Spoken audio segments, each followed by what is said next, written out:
ঝড়ের সঙ্গে শিলাবৃষ্টিতে জনজীবন বিপর্যস্ত ঝাড়গ্রামের সাঁকরাইলে। ছাউনি উড়ে গেল একাধিক বাড়ি, রাস্তা জুড়ে সাদা চাদরের মতো পড়ে শিলা। ফসলের প্রভূত ক্ষতির আশঙ্কা করছেন চাষিরা। আবহাওয়া দপ্তরের পূর্বাভাস অনুযায়ী বুধবার ও বৃহস্পতিবার ঝাড়গ্রাম সহ দক্ষিণবঙ্গের বেশ কয়েকটি জেলায় ঝড় ও বৃষ্টির সম্ভাবনার কথা জানানো হয়েছিল, কিন্তু তার আগেই মঙ্গলবার সন্ধ্যায় ঝড় ও বৃষ্টিতে বিপর্যস্ত হয়ে পড়ল ঝাড়গ্রাম জেলার সাঁকরাইল ব্লকের বিস্তীর্ণ এলাকা।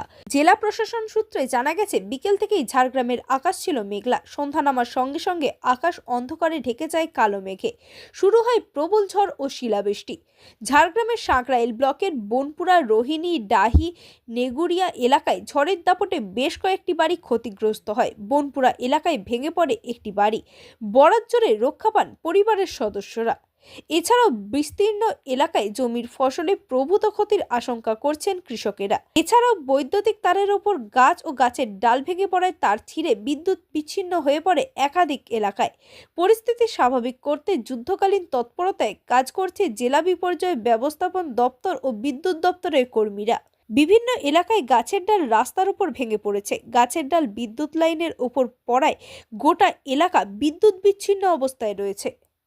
বিকেল থেকেই মেঘটা ডাকতে শুরু করছিল, তারপর হঠাৎই ঝড় বৃষ্টি শুরু হয় এবং সঙ্গে শিলাবৃষ্টি প্রচুর পরিমাণে।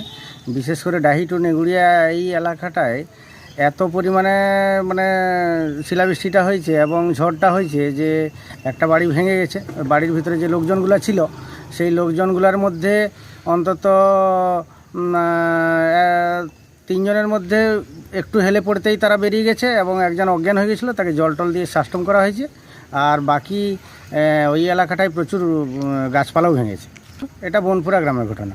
হ্যাঁ, মথুর মাহাতো সেখানে গেছে এবং সে জানালো যে বিষয়টা, যে এরকম ধরনের ঘটনা একটা ঘটে গেছে। তো তারপর বিডিও সাহেব মনে হয় যাবেন, আর যদি পারেন তো ভালো, না হয় আগামীকাল যাবেন বলে কথা হয়েছে।